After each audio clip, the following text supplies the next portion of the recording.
Hey guys, it's your girl Mitch of All Trades, and welcome back to my channel. If you're new here, welcome. My name is Michelle. I'm a pediatric nurse practitioner, formerly a registered nurse. If you're an oldie but a goodie, welcome.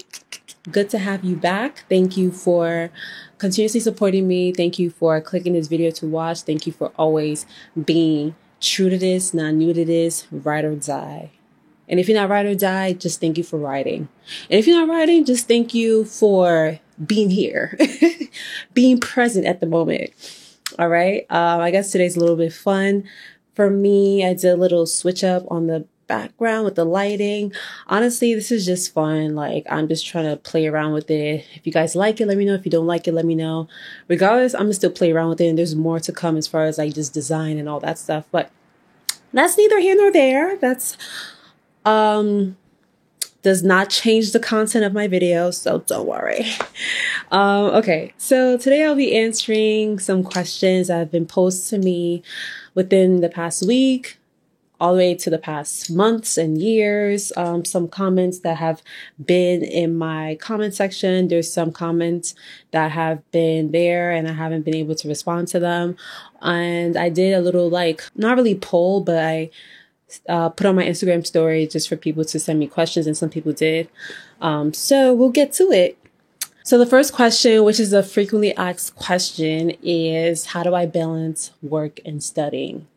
And I guess this is about like relating to when I was in school and I was still working as well, because your girl needed to pay bills. Well, not really pay bills. She needed to pay her tuition. LOL. So I did have to work and still go to school as well. And people do ask me how I balanced it. Honestly, number one is really God, the grace of God, because I was literally just on overdrive, just working and going to school, working, going to school. Like, so I didn't really have time to think besides those parameters. However, I did prioritize just taking a mental break here and there. So whether it's just a weekend, like one day out of the weekend, or a couple hours out of the weekend where you just do nothing, but like watch TV or like just get your mind off of school stuff, just to like recharge. I think that's very important. And for me, balancing, I mean, the typical things is having a planner. I did have a planner, but at a certain point, I just stopped using it. But I had a calendar, a big calendar, and that was more helpful for me. So I had a big calendar, and I'll put it on my wall, and it would just show me the days that I have work, the days that I have class, assignments that I do, exams that I do, and that helped me, rather than just having my phone or having like an actual book, like a journal book, whatever. An actual calendar planner was helpful for me. And so I mentioned the planner, I mentioned having rest. It sounds counteractive, but you know, when you are just mentally just going in and in and in and in and in and in, at a certain point, you actually don't even have time for your brain to rest and digest everything that you are studying and things that you're doing. So it's good to have some wusa. It might not be every week, but just like as often as you can. And another way that I balance work and school is really just cutting out as much distractions as you can, and just limiting communication with people that might be distracting to you. It doesn't have to be anything malicious or mean or anything, but it's just like, let's say you have a friend group that always wants to go out, just try your best to just make it known that, hey, like, count me out of your plans. If you need to delete social media, Instagram, TikTok, whatever, delete it for the time being and just try your best to focus on yourself. Another way to balance is really just trying to figure out other modalities of studying, whether it's like, if you're a type that can listen to lectures on the way, if you're the type that needs to have an app to practice questions, look for different modalities of studying, because you may not have time to sit down in the library and flip through books as much as you might want to. So in the case where you don't, you need to look for other modalities that can help you study along the way. If you guys want more information on that, I can always create a separate video on the ways that I balance work and study. And I think I also have a video already placed up, but if you want an updated version, let me know and I'll definitely make another video. Obviously, like, I feel like time goes on, people evolve, things change, the economy is different. So what might have worked before may not work now. So I'm completely aware of that. So let me know if you like more information on that. The second question that was asked to me was, what did I use to study for my board exam? I actually did want to make a video specifically on that, but I can just tell you a couple of things that I did. For one, my program was so kind enough to partner with a review board company. It was called Fitzgerald. So just during my program, like we had blocked times where we'll actually need to review the book, and we had assignments on making sure we complete certain questions or the certain practice exams and all that stuff. And part of the practice exam was part of our grade. So it was kind of like embedded in our curriculum, which was fantastic. So we were always reviewing just throughout the semesters anyway. But even after I graduated, I signed up for Maria Leak, Leik. They had a book, a review book, and also an online app, which was helpful for me to have an online app. Because like I said, at moments where I couldn't sit down and actually flip through pages, I had an app on my phone that I can always answer questions, review stuff, maybe at my job during my lunch break. Maybe if I'm on the train, if I'm on the road somewhere, that was helpful for me. So those are the two things that I use to study for my boards. And I can always make another separate video on tips on how to study properly, how to study effectively, and just having a good study pattern when it comes to studying for your board exams. The next question that was asked to me was, what camera do I use?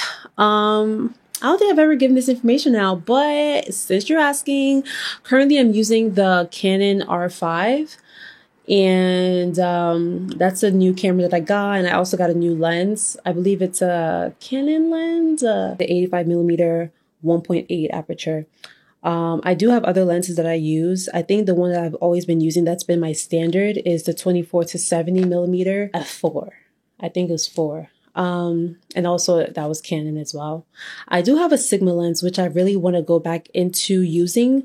It was damaged, I think, a few years ago, so I haven't been using it, but thankfully I got it fixed. So I think I will use that more. It's a Sigma 50mm 1.4 or 1.2. It's amazing. So when I saw that it was broken, I was kind of heartbroken, but thankfully I was able to get that fixed. But yeah, that's the camera that I'm using. It's a pretty penny.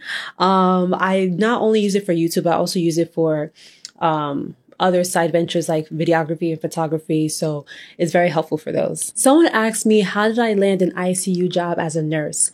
I am really, even though I'm no longer a nurse, when I did work in nursing, I'm quite aware that it was hard to get into ICU positions. It's almost like you have to have a lot of experience under your belt for you to be deemed like, worthy of working in ICU. But I feel like that's probably changed, especially after COVID, where it was kind of like, okay, we need nurses. So what you got, I don't care. I'm gonna just take you anyway. But back then, I did need to have some experience under my belt. So that's why I had worked 2 years in med-surg. And I think what was helpful for me was favor from one of the managers who was able to connect me with the manager that worked in the ICU. And I think that's how I was able to get the job. So sometimes it's not about what you know, but who you know as well. You can work so much on your skills and experience, but also knowing the right people can get you further than you can even imagine. So that's how I landed a job in ICU back then. Someone had asked, is it necessary to get experience in multiple specialties before becoming an NP? Not necessarily, especially if you know exactly where you want to go with your specialty. As an NP, there's some people that right off the bat, they know that, okay, I want to be a neonatal nurse practitioner. I want to be an aesthetics nurse practitioner. I want to be a psych NP. If you already know like where directly exactly you want to go, like you don't necessarily have to get multiple experience in different specialties as a nurse. I think it's really based on preference. If you just feel like there's so much you want to learn and explore just in case, just to have an experience under your belt, then yes, I would recommend trying different specialties. But if you don't really care about that, then you can just go right ahead to what you want to do, and that's it. I think because I am a different breed of person, so I like to get as much experience as I can just to see and experience and expose myself to different things. So that's why maybe from my videos or the things that I've talked about, it almost sounds like I advocate for just trying new things, trying new specialties. But that's not necessarily the case. Like, you don't have to try different specialties and, you know, get experience on the different specialties to become an NP. If you are still unsure of like what kind of NP you want to be, then yes, it would be wise to get different experiences under your belt. But if you already know exactly what you want to do, then there's really not that much of a reason to do it unless you're just a curious person. And that's kind of like how I see it. What are the top lessons or traits that you've learned about yourself within the year? Oh, that's a very reflective question. So some traits that I've learned about myself is I'm a very selfless person. I care a lot about people more than I do myself. I mean, in a negative perspective, it can almost be like I do have struggles of people pleasing, where, you know, on the other side of the spectrum, it can be damaging to myself. But if you want to find the middle ground, I feel like I've realized I'm very selfless. I also have learned that I can be, I am patient. I do have some patience in me. Sometimes I don't think I do, but I think I do have a lot of patience, especially in my new role as a pediatric NP, just patience with kids, patience with the patient's family. And I do have a high tolerance, in the sense that what might be upsetting or frustrating to other of my coworkers, it doesn't really faze me. And I don't know if it's because when I worked as a nurse, I've seen the worst that life can give you. So maybe I just come in where it's like, okay, nothing really fazes me, but that's something that I've learned about myself within the year. I also, what other traits? Top lessons. Man, I'll have to recircle that question because I feel like I need to think and realize what top lessons I've learned within the year. Almost like I want to make a video about it, but we'll see. Okay, whoever asked that, give me a second. Let me think. Let me refresh my memory. Give me a second. So other question was, how's the autonomy compared to being a nurse? The autonomy is definitely there. Almost to the point where I was like, wait, like, give me a second. I'm the decision maker. Like, people are looking to me for answers. It's definitely a lot of autonomy. You're able to be flexible and do what you want to do, how you want to do it, and the pace that you want to do it. Especially because you're not following the orders of a doctor or a physician or whatever, which is what you would be doing as a nurse. So you kind of like are able to set the pace that works for you.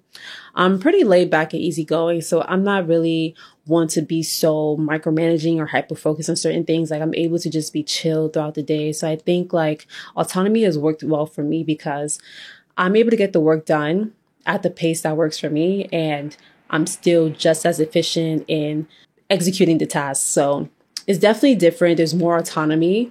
And I think for someone like me, it's helpful because I don't feel like I'm being put in a box, at least not as much. Because I feel like the healthcare system is a business. So there is some things, some politics that be like, miss me with that. But essentially just practicing wise, like my scope of practice, there's definitely some autonomy that gives me a little bit of freedom. Someone said, do pediatric nurses work with kids? What's the difference between them and regular nurses? I'm assuming this is someone that has not,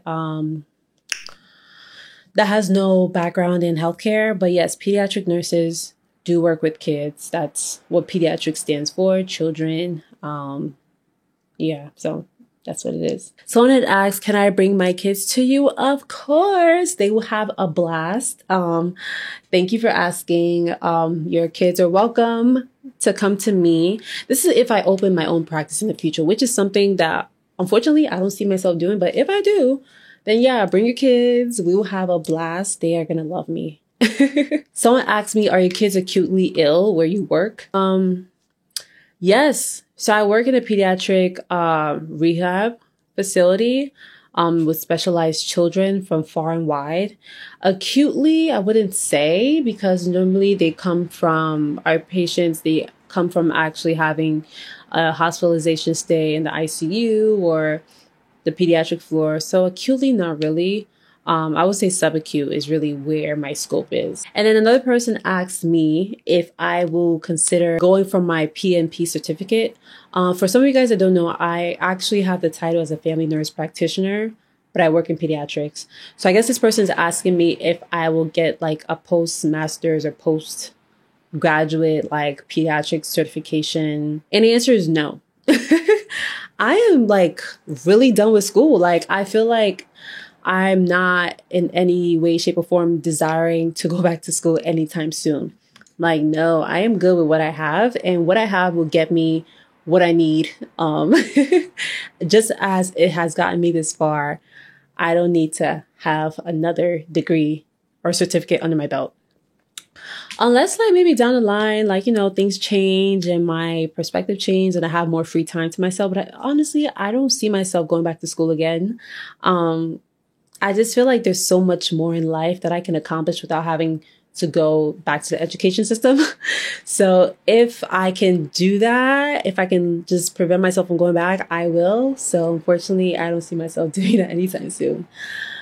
And yeah, back to my other question. Yeah, the person that asked me the top lessons that I've learned this year, I'm going to have to make a separate video on that because I really want to sit down, reflect on my year. It's February. I don't know, whoever's watching this, it might be February or March, but it's still the beginning of the year relatively. And I did complete a 21-day fast in February, just because I wasn't able to do the fast in January because I was traveling a lot. But I did complete a fast, and I've had some time to reflect and learn a lot about myself and where God is taking me in the next few months to years. And I would like to sit down, digest it all, and put it in writing and make it a separate video. So to whoever asks this question, I am gonna bless you with a video. Instead of just putting in this video, I'm gonna make a separate video about it. But that's really all that it is for today, guys. Thank you so much for watching. If you have any questions or comments, feel free to put it in the comment section below. If you enjoyed this video, as always, give a thumbs up. And make sure you subscribe to my channel so you can get notified whenever a video drops. Make sure you share this to your friends. Well, I don't want to say make sure, but if you would love to, please share this to your friends and family, people that might be interested or curious about what I do. And I hope to see you guys again soon. Thank you so much for watching. I love you guys, and see you later. Bye.